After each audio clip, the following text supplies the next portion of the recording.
Magandang araw po sa inyong lahat, mga minamahal kong mga kapatid sa Panginoon. Ito po ang inyong lingkod, si Pastor Ruel Camya po, mula po dito sa Winnipeg, Manitoba, Canada, para po sa ating pag-aaral ng Salita ng Diyos ngayon pong umaga. Welcome po sa Tinig ng Pag-asa. Mga minamahal na mga kapatid, ang ating pong pag-aaral ay continuation po ng ating pong sinimulang series ng lessons from our Lord's last 7 days. Ayan po. So again, kung meron pong 7 last words of Jesus on the cross na ginugunita, naisip ko pong gunitain natin bilang pagdiriwang ng Semana Santa ang huling 7 araw ng Panginoon. So kung kayo po ay taga-subaybay ng Tinig ng Pag-asa, ay alam na po ninyo kung nasaang araw na po tayo ngayon. Ano po? Ng atin pong paggunita. So, ang atin pong gagawin, magbalik-aral lang po tayo sandali doon sa huling 7 araw ng Panginoon. So, 7 days before Passover, nagsimula po ito sa journey to Jerusalem, kung saan matatagpuan ito sa Mark 10:32-34, nang pumunta na ang Panginoong Hesukristo kasama ang kanyang mga alagad. Sa verse 33, ang sabi niya, "We are going up to Jerusalem, and the Son of Man will be delivered over to the chief priest and the teacher of the law." So, yan na po yun. So, mapapansin po natin na ang ating Panginoon ay hindi bunga ng conspiracy ang kanyang kamatayan, kundi ito ay destined. It was planned. It was His purpose. Kaya ito po ay kanyang tutuparin. At siya po kasama ang mga alagad, kailangan gawin ito. So, ika-7 araw, tumungo na po siya sa Jerusalem. Yan po yung ating napag-aralan noong Monday, if I'm not mistaken.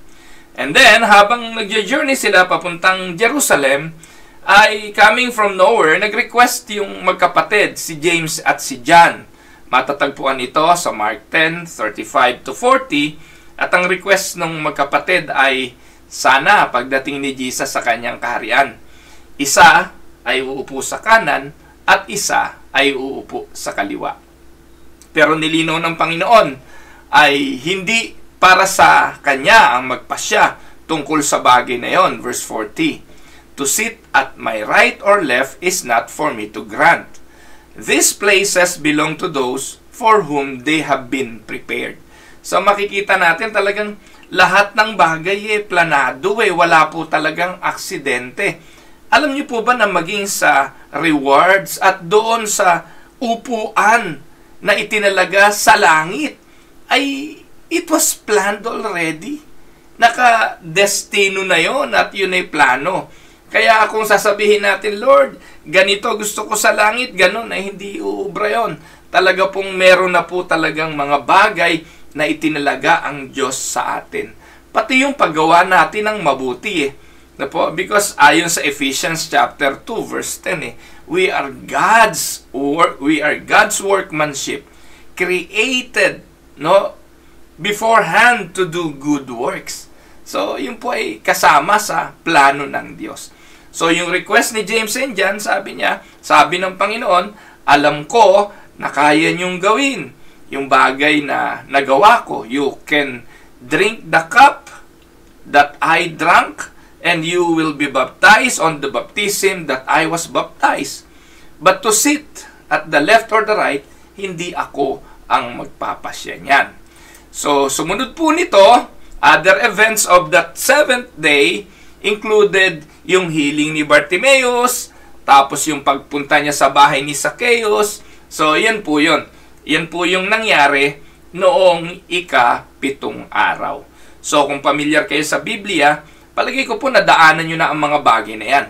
Nabasa nyo na ang mga kasaysayang yan, pero minsan, hindi natin napapagtuunan ng pansin na nangyari yon 7 days bago siya ipako. Ngayon po, alam na natin na po yung kasaysayan ni Bartimeo, yung bulag na humihiyaw at sinabi kay Jesus na, "Lord, Son of David, have mercy on me." Napakarami nyo na sigurong sermon na narinig tungkol dyan. Ganon din naman yung kay Zacchaeus, ang dami nyo nang narinig. Pero yung mga yon ay naganap ng ika-7 araw bago mamatay ang ating Panginoon. Now, punta tayo sa 6 days. Ano ba nangyari sa PowerPoint na to? Yan. 6 days before Passover, nangyari po naman dyan, Mary anointed Jesus. Mababasa po natin yan sabi sa John 12:1-8. 6 days before the Passover. So, tapos na po yung 7th day. So, ngayon po, ika-6 na araw, ay ano nangyari? So, Jesus came to Bethany, sa bahay po ni Lazaro, ni Maria, at ni Mary. Ito po yung Lazaro na binuhay niya sa mga patay. At si Mary, yung po yung Mary na naupo sa kanyang paanan at nakinig ng kanyang mga salita. At ito namang si Martha, ito yung busy sa kusina, na lagi natin na pagbibiruan, yung mga kababaihan na busy sa kusina, na may gawain ng simbahan, o kaya naman kapag meron pong ano tawag doon, kakain yung pastor, uso po yun sa Pilipinas, uso pa yun, yung tangkilik na tinatawag. Sila po yung naka-assign para ang pastor doon magtatanghalian, sa halip na magsimba, hindi makakasimba dahil magluluto, at pagkatapos ng pananambahan, si pastor tutuloy sa bahay noon, doon kakakain. Kaya sinasabi, sesya na pastor, di ako nakasimba kasi nagmarta ako. No, ginagamit pang katuwiran yung pagbibigay ng emphasis sa kakainin ng pastor kesa doon sa siya ang kumain ng salita ng Diyos. Ano po? Simple lang yon na illustration, pero minsan, ganun tayo Mas tingin natin, mas may mahalaga pa kesa doon sa pakikinig ng salita ng Diyos. Pero dito, binigyang emphasis ni Jesus kay Mary while sitting at His feet, na importante ang salita ng Diyos at pakikipag-commune sa Panginoon. So, yun po yung Mary na yun. At dito, itong Mary na to, dahil naintindihan niya yung importansya ng fellowship and communion with Jesus, ng pagkakataong ito, on the 6th day before the Passover, binuhusan niya ng pabango ang paa ng ating Panginoon. So, yan po yung nangyari ng ika-6 na araw. Ang sabi ni Judas, ito'y pag-aaksaya. Sabi ni Judas, sana binigay na lang sa mahihirap. Pero ang sabi ni Jesus, ginawa niya ito, para saan? Bilang pag-anoint sa aking kamatayan. Sabi ni Jesus, you will always have the poor among you, but you will not always have me. So, yun po yung nangyari on the 6th day. Ayan, pagkatapos po, ano nangyari nung ika-5 araw? 5 days before Passover, ito naman po yung the triumphant entry. Ayan, matatagpuan sa Matthew 21, 1-11. Natapos na yung ika-6 na araw, bago ang Passover, come the 5th day before the Passover. At ito na po yung pagpasok ng Panginoon sa Jerusalem. So, kanina naglalakbay pa lang sila, bago sila dumating sa Jerusalem, dumaan muna sila sa bahay ni Mary, ni Martha, at ni Lazarus, at ito, sa ika-5 araw, papasok na sila. Ayan, sabi niya sa verse 2, sabi niya sa mga alagad, go to the village ahead of you. Mauna na kayo sa village. Tapos, makikita niyo ang isang donkey doon. Kunin niyo, sabihin niyo, gagamitin ng master. Tapos, ayun po, yun ang sinakyan ng Panginoon, papasok sa Jerusalem. So, yun po yung triumphant entry. Iba, celebration ito. Yung Domingo de Palaspas o yung Palm Sunday, na mas mahalaga pa yung celebration ng dahon ng niyog kesa doon sa reason ng pagpasok ng Panginoon sa Jerusalem. Natalakay ko na po yan nung nakaraang mga araw. Yan po yung ika-5 na araw bago ang Pasko. So, ika-4 na araw before Passover, ayan, ito na yung kahapon, Jesus curses a fig tree at saka He clears the temple courts. Matatagpuan po natin yan sa Mark 11:12-17. Yan po yun. Nakakita ang Panginoon ng isang fig tree na napakaraming dahon.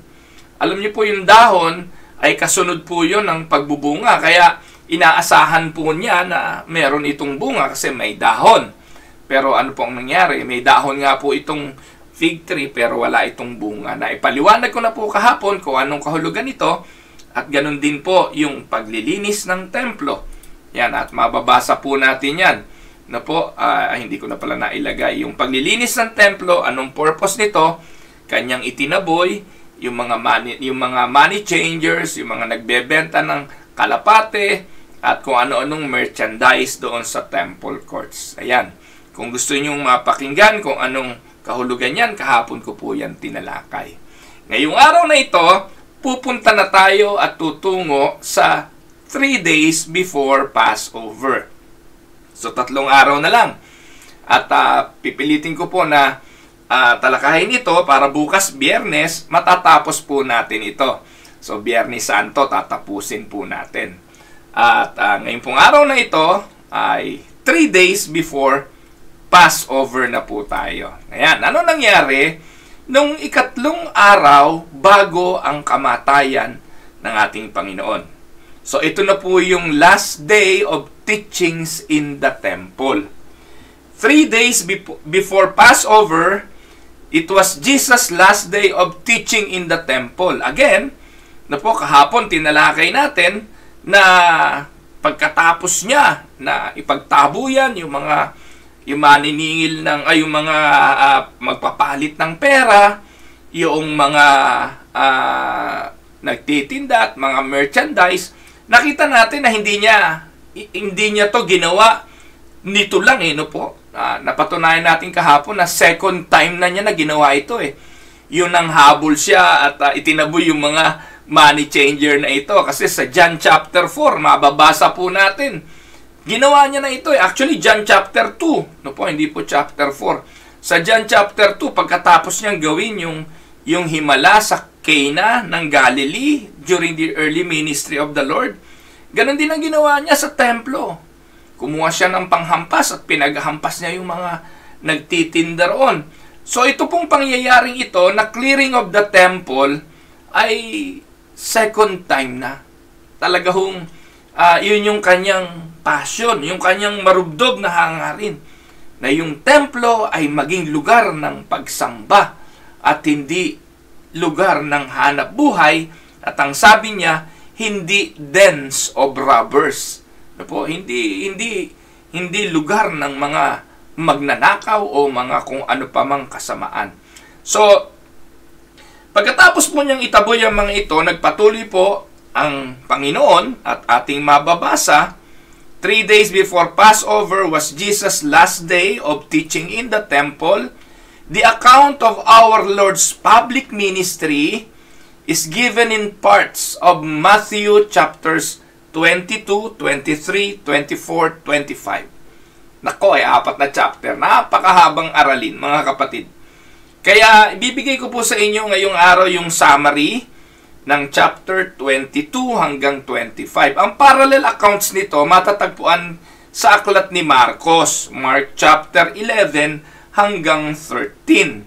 Pero mas gusto ko pong talakayin. By the way, may mga ilang kasaysayan kay Mark na hindi binanggit ni Matthew at may mga bagay na binanggit si Matthew na hindi accounted kay Mark.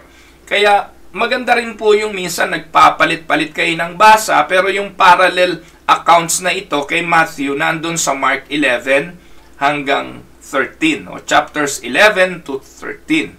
So, but we are going to dwell on the 4 chapters of Matthew 22, 23, 24, and 25. Ito po yung huling araw kung saan nagturo ang Panginoon sa templo. Take note, binuo ito ng 4 na chapters. Ini-imagine ko sa maghapon. Gaano karaming sermon ang ginawa ng Panginoon. At dito po ako'y na-challenge kasi po ako araw-araw isa lang O minsan nagiging 2 kapag may gawain po ako sa gabi o kaya may Bible study pang extra, nakakagawa po ako ng minsan 2. O minsan nagiging 3 kapag meron pong kailangang i-record at nag-invite yung ibang churches natin dito sa Canada na mag-video po ako, mag-video sermon para po sa kanilang pananambahan. I guess that is the most that I did na 4 na o 3 sermon. Minsan po nakaka-4 din pag may patay, no po. So, yung pong ganon. Pero, Knowing the Lord Jesus, yung kanyang public ministry, talaga pong ini-imagine ko sa isang araw, magugulat kayo, ngayon yung madidiskubre kung gaano karaming sermon siya sa isang araw. And this should challenge pastors. And this should challenge us. Tayo pong nagsasabing mga lingkod ng Panginoon. Tayo po na nagsasabing mga manggagawa ng Panginoon. I-devote talaga natin. Minsan we don't take seriously yung sinabi ng mga alagad Akala ho natin nagtatamad-tamaran lang yung mga alagad doon sa Acts chapter 6. Nung sinabi ng mga tao na may problema tayo sa kitchen, nag-aaway na yung mga mga Helenista na asawa ng mga Hudyo at yung mga original na Hudyo sa pagpila sa pagkain. That was the first problem they encountered as a church doon po sa Acts chapter 6. Pero ano sabi ng mga alagad? Huwag nyo kaming istorbuhin. Huwag nyo kaming abalahin. Hindi namin gawain yan. Ang aming gawain ay manalangin at mag-aral ng salita ng Diyos at ipangaral ito. Our concern is the word and prayer. Yung tungkol sa problema ng pagpapakain, magtalaga na lang kayo ng mga diakono na gagawa niyan. May mga bagay na ang pastor gustong maging superman at gawin ang lahat ng mga bagay. Pero dito, sa huling ikatatlong araw ng Panginoon bago ang Pasko, makikita natin mga kapatid na Jesus devoted His remaining hours on the preaching of the Word. Amen? Alam niyo mga kapatid, at the end of the day, lahat naman tayo kukunin ng Panginoon. Pero ikaw, pastor, saan mo gustong masumpungan ng Panginoon sa huling araw? Ano po? Saan mo gustong matagpuan? Yung ikay naglalamyerda, namamasyal, nagfi-fishing, nagbibisikleta, saan mo gustong matagpuan? Alam niyo, pinakamasarap, yung huling sandali ng buhay mo, katulad ng Panginoong Hesukristo. Ito ay ang pagtupad pa rin sa kalooban ng Diyos na mangaral ng Ebanghelyo. Hindi po ito dapat sinasawaan.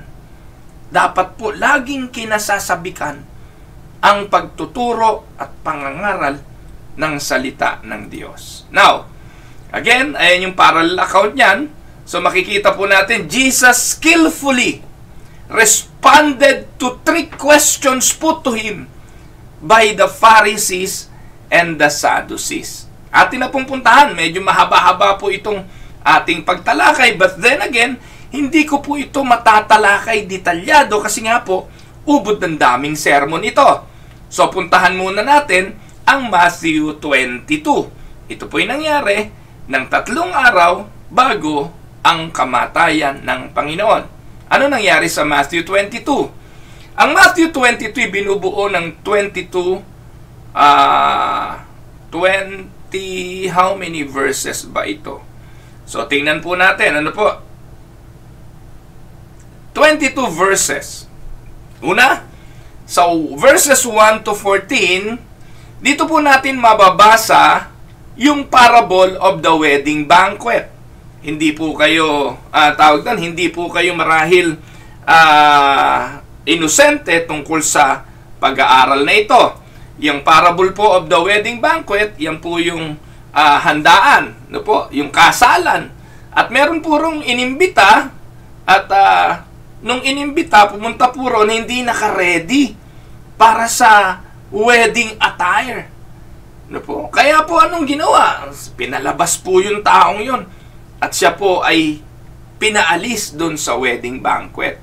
Kung babasahin niyo po yan, verses 1 to 14, makikita niyo po na ang Panginoon ang siyang naghanda ng wedding banquet na ito.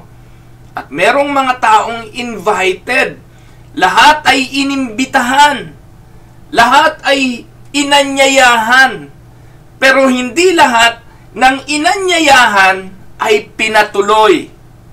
Dito po natin makikita yung malinaw na doktrina na ang Diyos ang pumipili.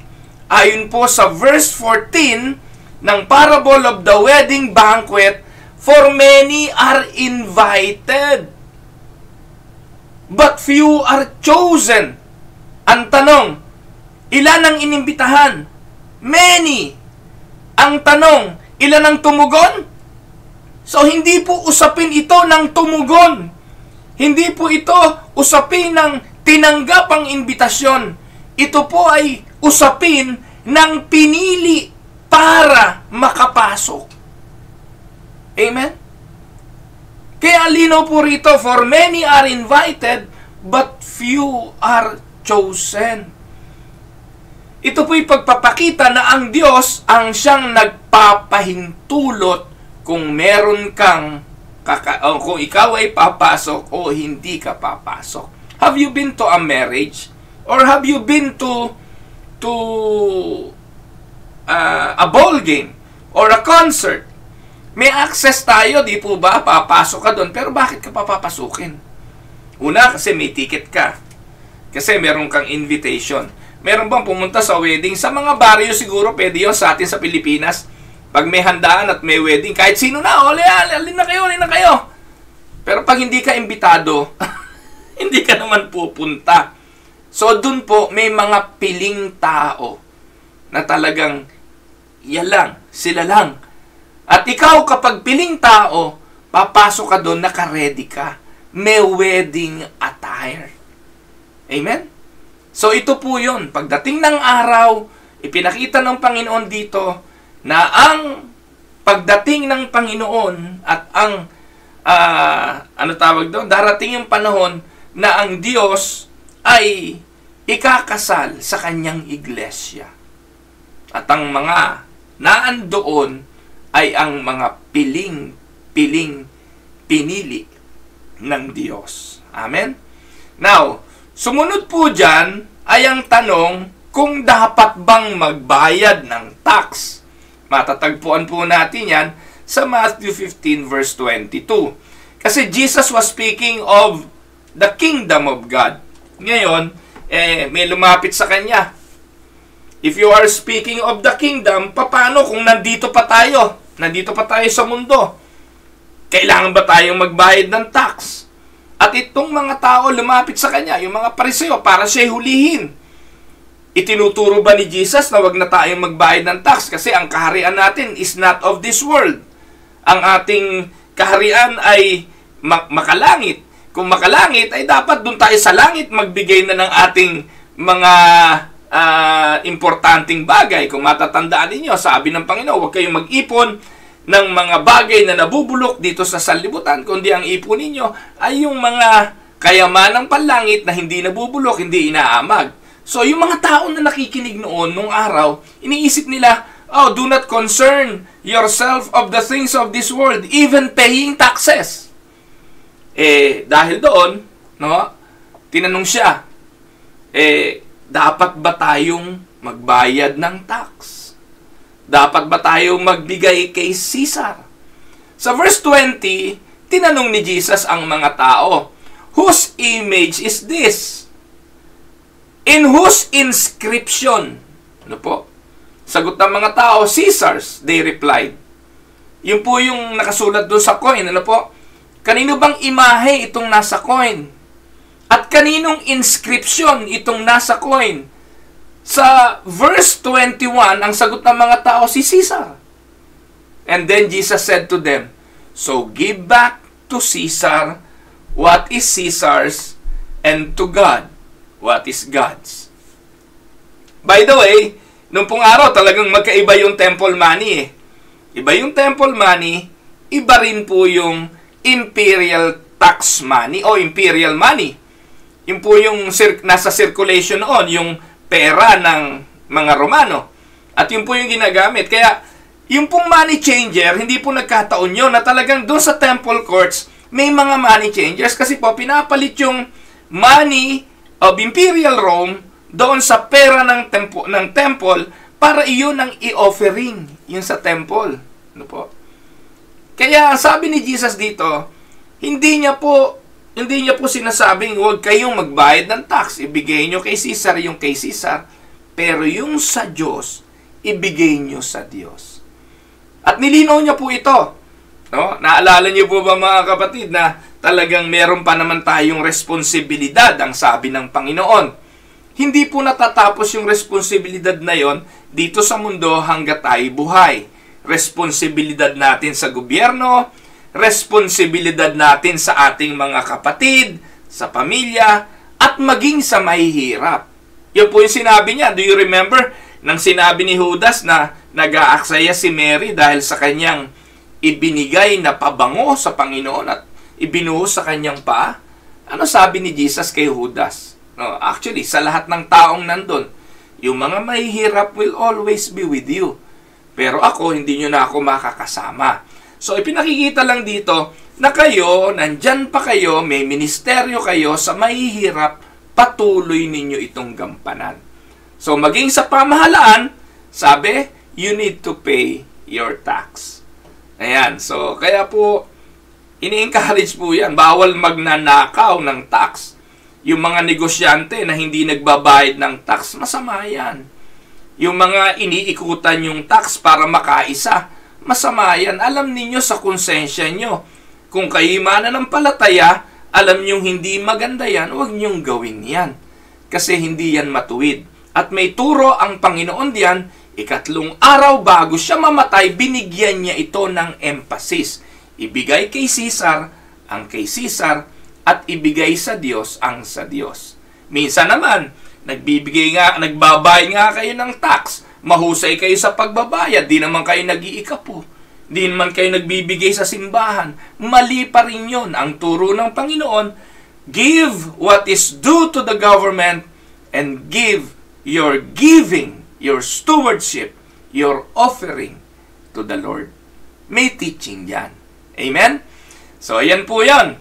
Ngayon, punta na tayo sa Matthew, sa verses 23 to 33. Ito po yung kasunod. Ano po? Ayan. 23 to 33 ng Matthew 22. Ayan.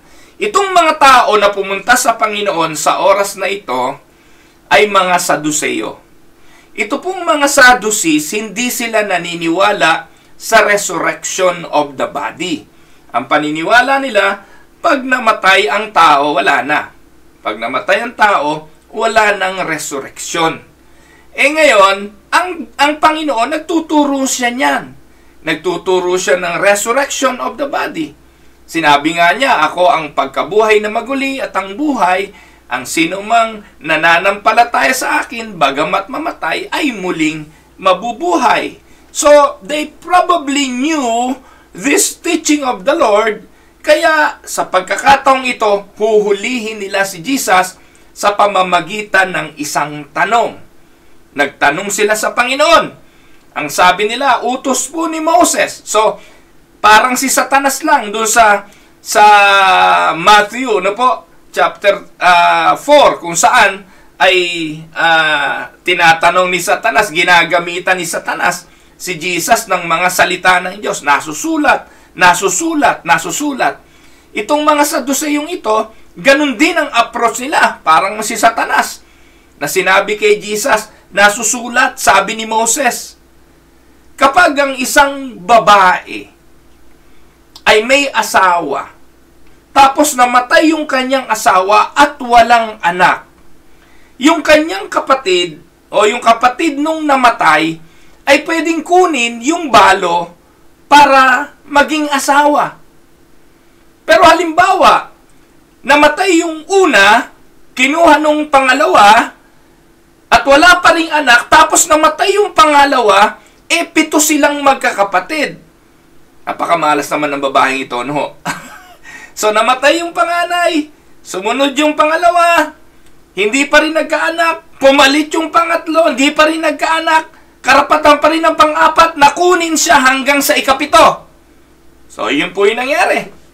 7 na magkakapatid ay naging asawa ng babaeng ito. Ngayon, to prove the point, no, legal yon kasi yun yung kasulatan, yun yung sinasabi ni Moses sa scripture. Tinanong nila kay Jesus yun. Ngayon, ang tanong ay ito, Kung sinasabi mong may pagkabuhay na maguli ng mga patay, sino ang asawa niya pagkabuhay sa mga patay doon sa 7? Yung 7 yun, naging asawa niyang lahat. Kaya yung mga nalilito, no, mga kapatid, at yung mga nakadalawa ng asawa, o kaya nakatatlong asawa, pagdating sa langit, sino ang asawa niya? Nandyan po sa verses 23 to 33 ang sagot ng Panginoon. Meron bang pag-aasawa pagkatapos ng resurrection? Yan po yung title niyan. Ano po? At si Jesus ay sumagot. Matatagpuan po ito sa verse 29 hanggang 30. Ano po ang sagot ng Panginoon? Jesus replied, "You are in error because you do not know the scriptures or the power of God." Sa verse 30, "At the resurrection, people will neither marry nor be given in marriage. They will be like the angels in heaven." Ano pong ibig sabihin nito? Sa pagkabuhay sa mga patay, wala nang pag-aasawa, sabi ng Panginoon. Verse 30.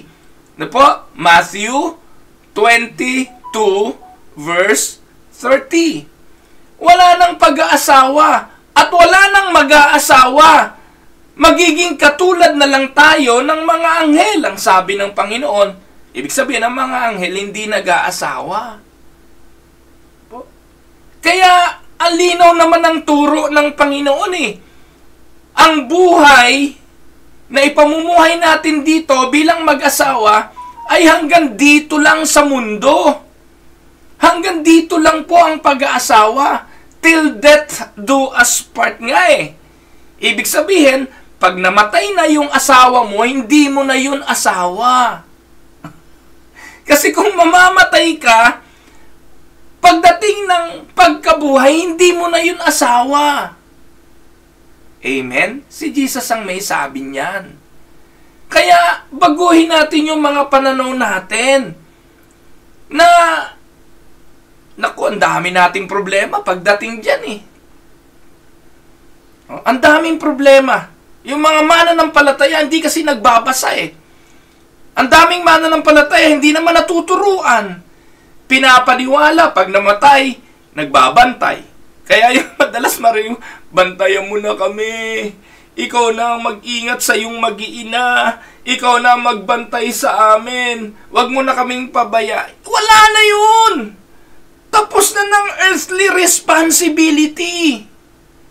Amen? Hindi na nga kayo mag-asawa Hindi ba natin naisip yun? Yan ang sagot ng Panginoon. Matthew 22:30, "At the resurrection, people will neither marry nor be given in marriage." Pag namatay yung tao, paano pa siya makakapagbantay? Paano pa siya makapagbe-birthday? Paano pa siya makakapag-anniversary? Ang nakakalungkot, napakatagal ng patay, binabati pa ng happy birthday in heaven. Hindi na po ba matututo tong mga Kristiyanong ito ng mga bagay na sinasabi ng Biblia? Wala po akong issue sa death anniversary. Ang sinaselebrate na po yung death anniversary. Okay lang yon. Inaalala mo yung kamatayan as a memorial para dun sa namatay. Pero yung wedding anniversary ninyo, hindi na po yan for celebration. Kasi hindi mo na yon asawa. Lalo na kung may asawa ka na ngayon, pangangalo niya yun Kasi patay na yung dati mong asawa, may asawa ka ngayon, i-celebrate mo pa yung anniversary nung namatay mong asawa. Ano ba naman yan? Hindi niyo po ba naiisip yun? Happy birthday in heaven! Happy anniversary in heaven! Malay mo kung nasa langit nga yun! Mga kapatid, grow up. Tigilan na po yung pakikipag-usap din sa patay. Kakausapin yung mga namatay. Ang linaw naman yan, mga kapatid Pagdating po sa pagkabuhay, para na lang tayong mga anghel doon. Hindi ko po sinasabing walang emotions, na walang damdamin, walang pandama, pero meron pong aalisin sa atin dun eh. Wala na po sa atin yung makalupang pagnanasa. Yun po yung aking pagkaintindi dyan. No? Pero, dami pong sablay dyan eh. No po? Kaya ginamit ko lang po yung talatang yan to prove a point. No po? Kaya nga lagi ko pinapaalala, pag buhay pa, bigay mo lahat. Pag buhay pa, sabihin mong lahat. Wag yung kung kailang wala na, saka ka ngawa ng ngawa. Saka ka ngayon bati ng happy birthday. Saka ka ngayon bigay ng kung ano-ano. Wala na yun. Kasi ang atin pong pagsasama hanggang kamatayan lang. Amen? Kaya pinapayagan ng mag-asawa uli kapag patay na. Yun lang. Di po ba? Ayan. So, yun po'y nangyari 3 araw bago ang kamatayan ng Panginoon. So, bakit ito tinuro ng Panginoon sa dulong bahagi? Kasi it is utmost important. Meron po itong kahalagahan. Kasi alam ng Panginoon siguro na pagdating ng araw, mga Kristiyano na, maloloko pa nito mga teaching na ito eh. Ng mga Kristiyano na, maniniwala pa doon sa mga ganitong klase ng mga katuruan na yung kaluluwa nagbabantay, yung kaluluwa bumabalik, yung kaluluwa ay nagpapagala-gala. Wala na hong ganun. At mga kapatid, ito ang totoo. Kung mamamatay na yung asawa mo, at sa 2nd araw ng libing nag-asawa ka, wala nang problema ron. Nakuha niyo pa mga kapatid? Kung namatay ang asawa mo, kinabukasan nag-asawa ka ng bago, wala nang issue doon. Hindi ka nagkakasala doon sa asawa mo. Pero maaaring, nagkakasala ka naman sa konsensya mo. Paano ka nakakuha ng asawa, 1 araw pa lang namamatay yung asawa mo? Yun ang question mark doon. Pero ang point ko rito, kapag nawala na yung asawa, sa pagkabuhay na maguli, hindi mo na yun asawa. Yan ang sabi ng Bible.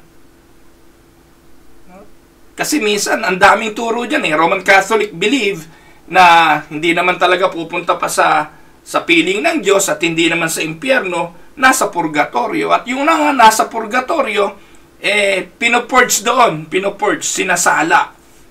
At ipapanalangin yung mga yon para lumipat na mula sa purgatorio papunta kung saan man siya destinado. Yung mga teaching na yon ang nagbibigay patuloy ng mga pagkaunawa na pinaniniwalaan ng maraming mga tao ngayon. At napakagulo pong mga paniniwala, hindi po ba? Kaya mahalaga na tingnan natin ano ba ang teaching ni Jesus. Ano teaching ni Jesus sa pagbabayad ng tax? Anong teaching tungkol sa marriage at resurrection? Tinuro ng Panginoon yan, 3 araw bago siya mamatay. Now, tuloy natin. Mahaba yan eh. Verse 41, 34 to 40. Ayan. Tinanong dito, what is the greatest commandments? Ayan. Kasi sabi, ano ba ang pinaka-importante sa lahat ng mga utos? Kasi the people who were asking Jesus was referring to the 10 commandments. Alin doon ang pinakamahalaga? Yung bang huwag mangangalunya? Yung bang huwag magnanakaw? Yung bang huwag papatay? Alin doon ang pinakamahalaga? So Jesus explained to them a very important matter na yung kautusan ay hinati ni Jesus sa 2 bagay lang. And the greatest of all commandment is a thing that pertains to God and a thing that pertains to man. Na ang greatest commandment ay ibigin mo ang Panginoon mong Diyos ng buong puso, ng buong lakas at ng buong kaluluwa at ibigin mo ang iyong kapwa gaya ng iyong sarili. Kasi ang totoo, mga kapatid, para sa isang taong wala sa Panginoon, ang greatest commandment para sa kanya ay ibigin ang sarili ng higit sa lahat. Tama? Ask somebody na hindi naman believer.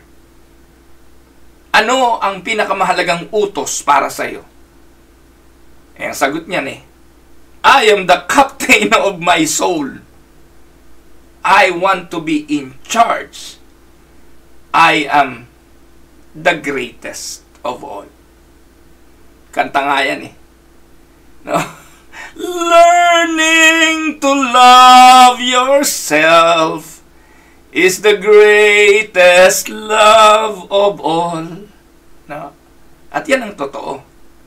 At ang greatest commandments para sa mga tao ngayon, ibigin mo ang iyong sarili ng higit sa lahat.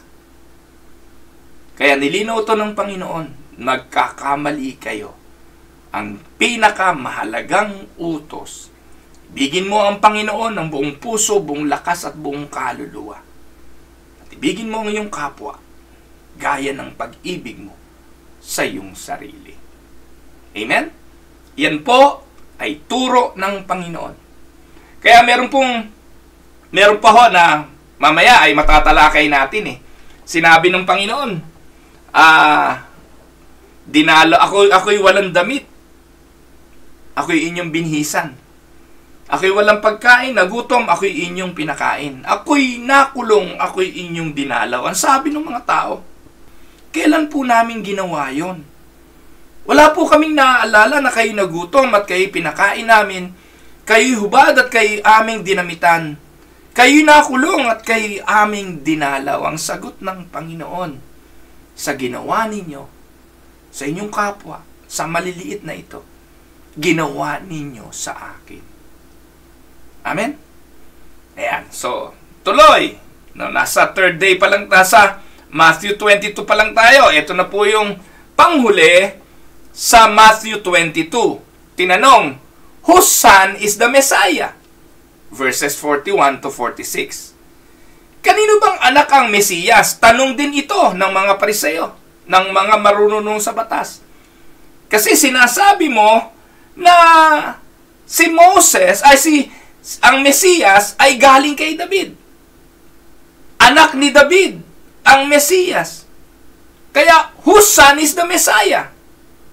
Sa verse 41, mababasa natin, while the Pharisees were gathered together, Jesus asked them, what do you think about the Messiah? Whose son is he? Sumagot yung mga tao, the son of David, they replied. Then verse 43, he said to them, kung ganon, how is it then that David, speaking by the spirits, calls him Lord? For he says, the Lord say it to my Lord, sinabi ng aking Panginoon sa aking Panginoon, sit at my right hand until I put your enemies under your feet. If then David calls him Lord, how can he be his son? No one could say a word in reply. And from that day on, no one dared to ask him any more questions. Diyan po natapos ang verse 22. Pero ano pong ibinibigay na mensahe nito? Nililinaw ng Panginoon na bagamat ang Mesiyas ay propesiya na manggagaling sa lahi ni David, ang iniisip kasi ng mga tao that the coming Messiah will be a warrior like David, would be a conqueror like David, na ang gagawin ay kanyang gigibain, wawasakin ang Roman Empire at pagpasok nito sa Jerusalem, palalayain sila sa kanilang pagkaalipin sa Roman ruling. Kaya nilinaw ng Panginoon dito kanino bang anak ang Mesiyas? Ang sabi ng mga tao, anak siya ni David. So they have that is what they have in mind. That the Messiah will come as a warrior like David. Pero nilinaw na Panginoong Jesucristo, kung siya ay galing lang sa lahi ni David. By the way, I am not disregarding that Jesus came from the lineage of David. Ano po?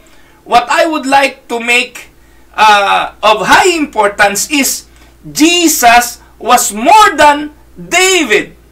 Because David acknowledged Him as Lord. Na po sa verse 44, the Lord said to my Lord, sit at my right hand until I put your enemies under your feet. And here Jesus, the Lord, was speaking to David. And if then David calls Him Lord, how can He be His son? Oo, hinihintay natin ang Mesiyas, sa laman ay galing sa lahi ni David, pero sa espiritu, siya ang berbo na nasa Diyos, sa pasimula ay kasama ng Diyos, at siya ay Diyos. John 1:1. At naparito siya, ang Panginoong Hesukristo, hindi para sa pakikipagbaka sa laman, kung hindi sa espiritu. Yun po yung nililinaw ng tanong na, whose son is the Messiah? That is the point of contention on verse 41 to 46. Because you people during that time are waiting for the literal son of David who will come to liberate them from Roman captivity. Yan po ang nangyari noong ikatatlong araw sa Matthew 22. Pero hindi pa ho natapos yan. Punta po tayo sa Matthew 23. What happened on Matthew 23? Yan. So, dito po, again, sa templo pa rin ito. Yung mga nangyari kanina sa temple. At dito, sa templo pa rin ito. Talagang pagkatapos po niyang ipagtabuyan yung mga maniningil ng buwis, yung pong mga, maniningil ng buwis, yung mga magpapalit ng pera, yung mga mangangalakal, nagbebenta ng kalapati at kung ano-ano pa, nanatili siya sa templo para mangaral. At na-spend niya yung buong araw na yon ng third day, preaching and preaching. Kanina po, ilang ba sermon niya binigay niya? Tingnan niyo, 1, 2, 3, 4, 5. 5 sermon. Hindi pa ho yan isang araw. Hindi pa ho yan isang araw. Kasi po, may chapter 23. Ano nangyari sa chapter 23? Yan. A warning against hypocrisy. Kasi kitang-kita ng Panginoon yung mga tanong ng mga Pariseo, yung mga tanong ng mga eskriba ay para lang hulihin siya. Para lang siya i-discredit. Para pabulaanan yung kanyang mga teaching. Kaya ano sabi niya? Mag-ingat kayo sa mga sa mga libadura ng mga Pariseo. No, mag-ingat kayo yung inyong paglilingkod ay maging pagpapaimbabaw. Ingatan ninyo na sabi nga maging mataas kayo kaysa doon sa inyong mga pinangungunahan. A warning against hypocrisy, makikita natin sa verse 11, yung pinaka main points niyan. Ang sabi ng Panginoon sa verse 11, the greatest among you will be your servant. Sa verse 12, for those who exalt themselves will be humbled, and those who humble themselves will be exalted. Kaya, magsuri kayo, mga Pariseo, mga eskriba. Magsuri kayo, mga leader ng relihiyon. Kasi sila po yung nagtatanong sa kanya na ang layunin ay mahuli lang siya sa kanyang mga salita. Kaya sabi ng Panginoon, ingatan nyo kayong mga ipokrito. Huwag kayong magdunong-dunungan, huwag kayong magpakatayog, huwag kayong magpakapanginoon. Sapagkat yung mga nagtataas ng kanilang sarili, ibababa. At yung mga nagpapakababa, ang siyang itataas. Yan po ang warning against hypocrisy. Now, pagkatapos niyan, bumanat ang Panginoon at ang napagtuunan niya ng pansin ay ang mga eskriba at ang mga Pariseo, teachers of the law. At sa 13 to 39, ang haba po niyan, diyan po natin mababasa yung 7 woes on the teachers of the law and the Pharisees. Woe to you, woe to you, woe to you. Puro yun ang mababasa natin, 7. Pero ang paborito ko po dyan sa mga woes na yan ay makikita sa verse 33, kung saan tinawag ng Panginoon ang mga Pariseo bilang mga ahas, mga ulupong. Ang sabi po dyan, you snakes, you brood of vipers, how will you escape being condemned to hell? Therefore, I am sending you prophets and sages and teachers, some of them you kill and crucify. Others you will flog in your synagogues and pursue from town to town. And so upon you will come all the righteous blood that has been shed on earth, from the blood of the righteous, of Abel, of the blood of Zechariah, son of Berechiah, whom you murdered between the temple and the altar. Verse 36, truly I tell you, all this will come on this generation. Ayan. So mga kapatid, diyan po tinawag ng Panginoon ang mga Pariseo bilang pinaputing nicho, bulok ang nasa loob, maputi sa labas. Woe to you, Pharisees, teachers of the law. Napakadami, 7 yan. Pero isa lang ang pinupunto, kayo ay mga ipokrito. Po. So, diyan po yan mababasa. Mahaba pong talakayan yan, yung 7 na yan eh. Pero isang araw, atin pong pagtutuunan ng pansin yan. Yung 7 woes on the teachers of the law and the Pharisees. Ayan, so punta na po tayo ngayon sa verse 24 or chapter 24. By the way, itong chapter 24 ay propesya. It was a prophecy, the destruction of the temple and the sign of the end times. Mahaba po yan, talakayin, no? Verses 1 to 34. At dyan po, sinabi ng Panginoon, anong mangyayari sa end times, sa huling panahon. At kung babasahin po natin yan, mahaba-haba, pero ang point na gusto kong bigyan ng diin dyan, mangyayari yan. At sa verses 22 to 27, ganito po yung mababasa sa gitna ng mga verses eh. Sabi ng Panginoon, kung hindi pa iikliin, if those days had not been cut short, no one would survive. Kasi sinasabi ng Panginoon na yung huling panahon bago ang kanyang pagparito, mapupuspos ng matinding kahirapan. Digmaan, na po, mga lindol, mga kalamidad, dyan po yun mangyayari.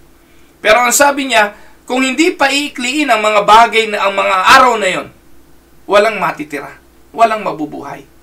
Pero for the sake of the elect, take note, no? For the sake of the elect, those days will be shortened. At that time, if anyone says to you, look, here is the Messiah, or there he is, do not believe. Sa panahong yon, makakarinig kayo sasabihin, nandito ang Mesiyas, andun siya. Huwag ninyong paniwalaan. Kasi sabi sa verse 24, for false messiahs and false prophets will appear and perform great signs and wonders to deceive, if possible, even the elect. Verse 24 ng chapter 24. Ngayon, tanong, hindi ba nangyayari sa panahon natin yan? Itong si Kibuloy, hindi ko malaman kung saan nakakuha ng kayabangan na sabihin siya ang anak ng Diyos. Siya ang may hawak ng ating mga kaluluwa. Lahat tayo dadaan sa Kanya. Tapos maniniwala ka, hindi nyo na po ba nabasa ang Matthew 24 verse 23? Na pag may nagsabing, andyan ang Mesiyas, siya ang Mesiyas, ang sabi, do not believe it. Eh bakit naniniwala pa rin ang mga tao? Bawat bansa, mga kapatid, itong totoo, bawat bansa may lumilitaw na Kristo. Sa Africa, napakadami. Sa Amerika, meron din. Sa bawat bansa, may lumilitaw at nagpapakilalang sila ang Kristo. At sinasabing, gumagawa sila ng himala. Si Kibuloy, gumawa ng napakaraming 3 points eh. Sa basketball. Gumawa ng mahigit 100 points sa basketball. At ang sabi ng mga miyembro niya, himala yun. Napatigil daw ang traffic sa EDSA, na ipasara ang Channel 2, yun daw ang mga himala ni Kibuloy. Talaga naman. Mga kapatid, huwag kayong maniwala, ang sabi. Verse 24, For false messiahs and false prophets will appear and perform great signs and wonders to deceive, if possible, even the elect. Alam naman natin, hindi naman posible yun na ang mga elect ay ma-deceive pa. Kasi ang madideceive lang naman talaga yung mga hindi mananampalataya.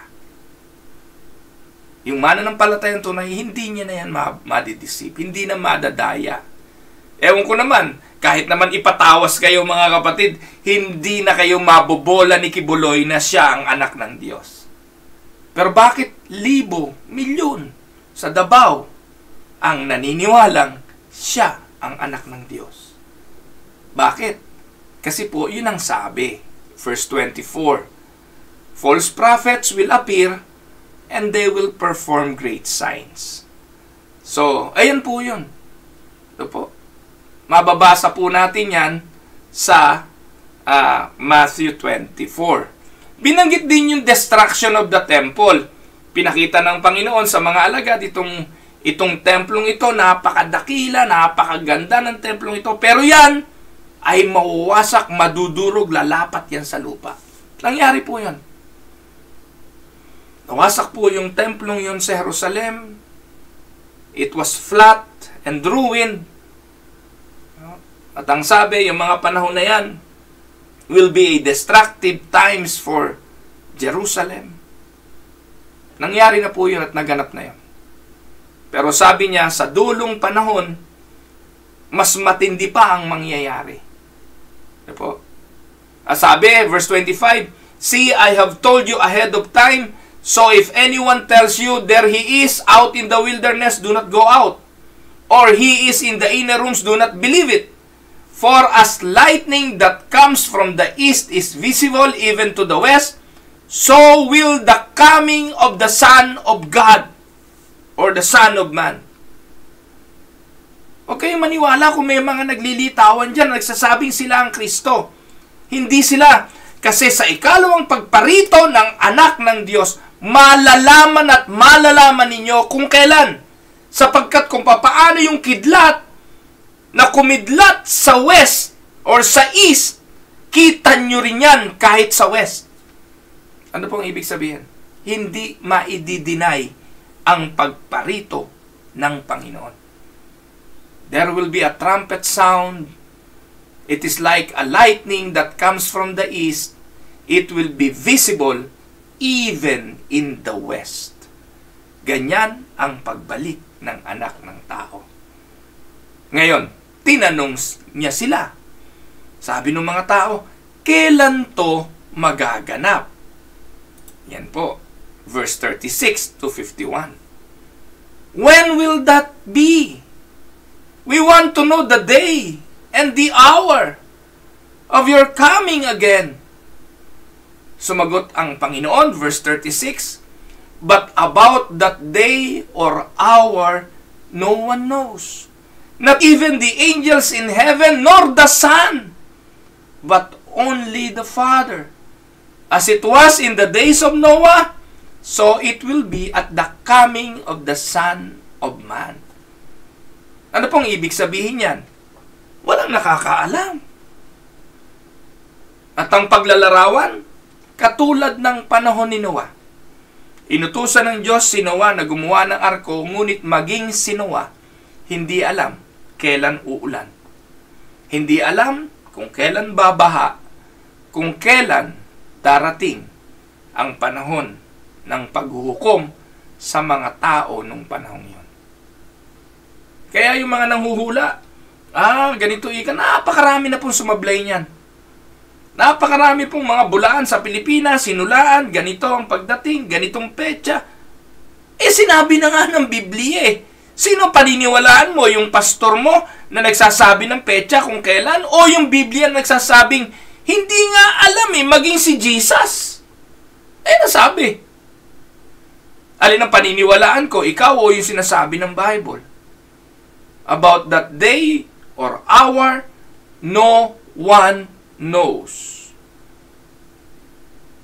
Not even the angels, nor the Son of Man, but only the Father.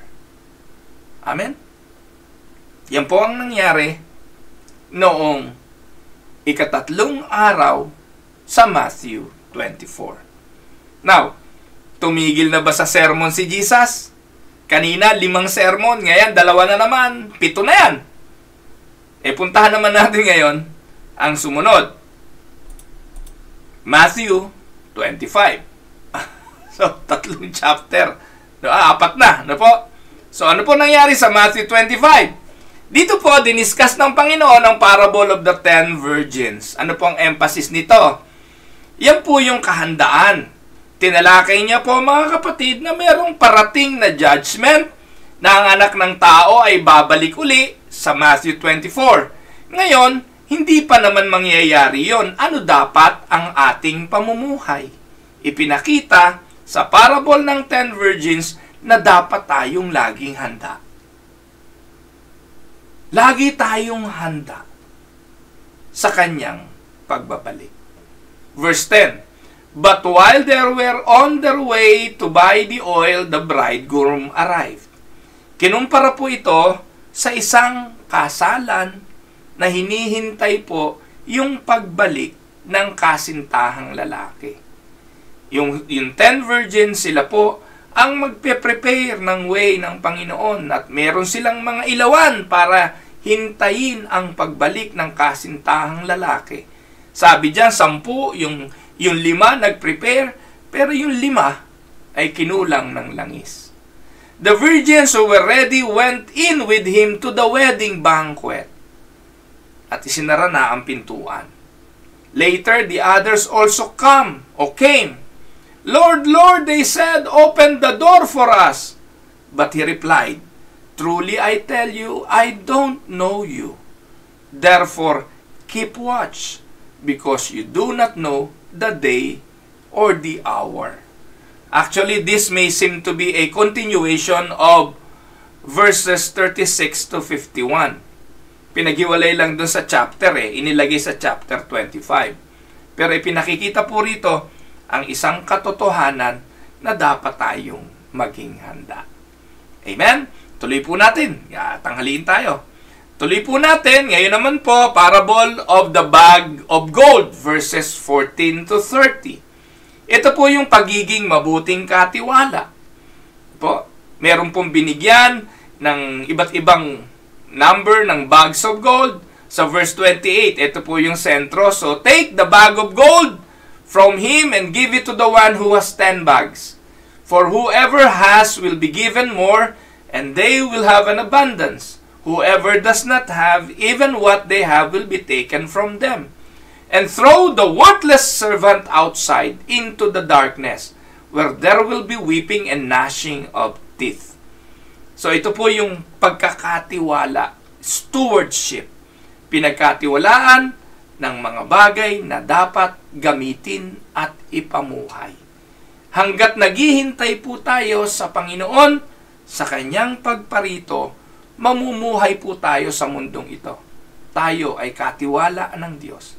May pinagkatiwalaan ng 2, may pinagkatiwalaan ng 1, may pinagkatiwalaan ng 10. Anong gagawin natin sa mga bagay na ito? Tandaan natin, ang sabi, "Whoever has will be given more, and they will have an abundance." Sila yung naging mahusay sa mga bagay na ipinagkatiwala sa kanila. Ginamit para sa kaluwalhatian ng Diyos, ginamit para sa kanyang kapakanan. Subalit, yung mga walang-wala na nga, kasi sila yung mga bagay na inuna yung para sa sarili, sa takot, sa mga bagay na hindi ayon sa kalooban ng Diyos.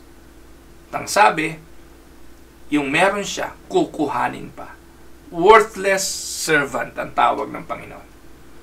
At pagkatapos nun, sa verses 31 to 46, ibinigay niya ang parable o yung kanyang turo tungkol sa sheep and the goats.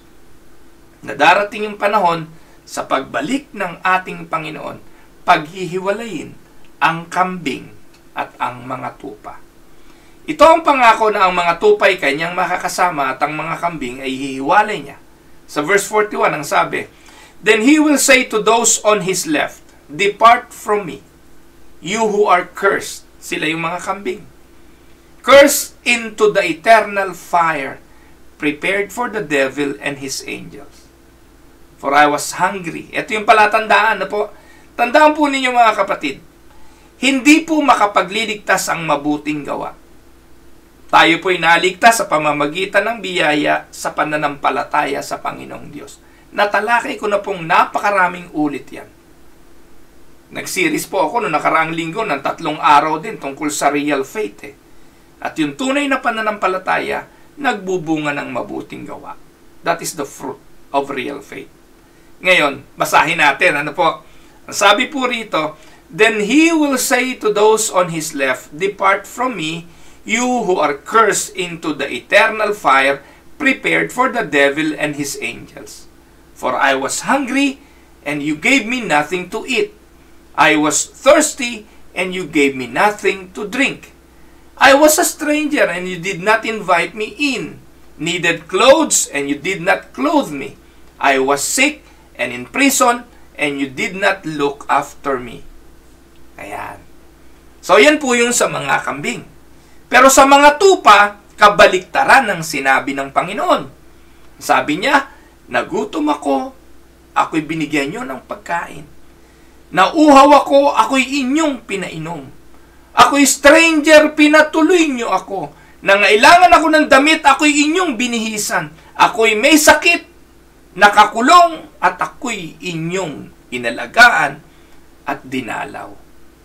Ang sagot ng mga righteous, ng mga tupa, kailan po nangyari yon? Ang sagot ng Panginoon, sa ginawa ninyo sa mga tao, sa inyong kapwa, ginawa ninyo sa akin. So, ibig sabihin, hindi alam ng mga matuwid. No? Yung kanilang ginagawang pagdamay, pagtulong sa kapwa, ay paggawa nila sa Panginoon. Bakit? Kasi automatic sa kanila yun eh. Bilang pagsunod, naibigin ang kapwa, gaya ng pag-ibig sa sarili. Automatic nilang ginagawa yun. Samantala, ito namang mga kambing, kung ginagawa man nila yon, ginagawa nila yon para sila'y kalugdan ng Panginoon. Iyan yung tinatawag na salvation by works. Tumutulong, nagbibigay, gumagawa ng matuwid, nagpapakain sa mga dukha dahil naniniwala sila ito ang makapagliligtas ng kanilang kaluluwa. Kaya ang lagi pag may namamatay, ang sinasabi, ano sinasabi ng mga tao?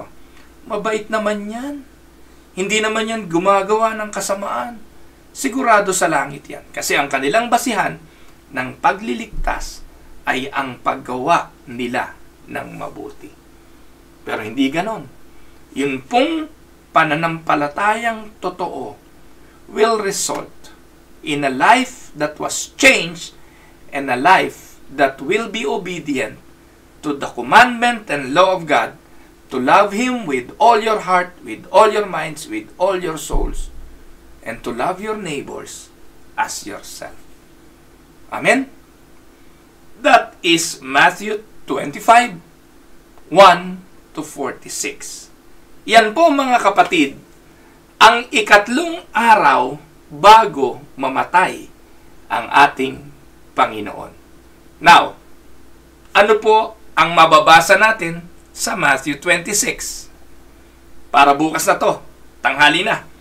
Po, Matthew 26, when Jesus had finished saying all these things. Ano yun?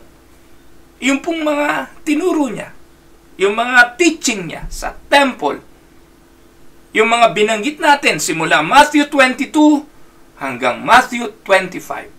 When Jesus had finished saying all these things, He said to His disciples, as you know, the Passover is 2 days away, and the Son of Man will be handed over to be crucified. So, ayan mga kapatid, may 2 araw pa tayo. Ano po? 2 days before the Passover, bukas natin to tatalakayin. Ito po ang inyong lingkod, si Pastor Ruel Camya po, mula po dito sa Winnipeg, Manitoba, Canada, para po sa ating pag-aaral ng salita ng Diyos dito po sa Tinig ng Pag-asa. God bless everyone.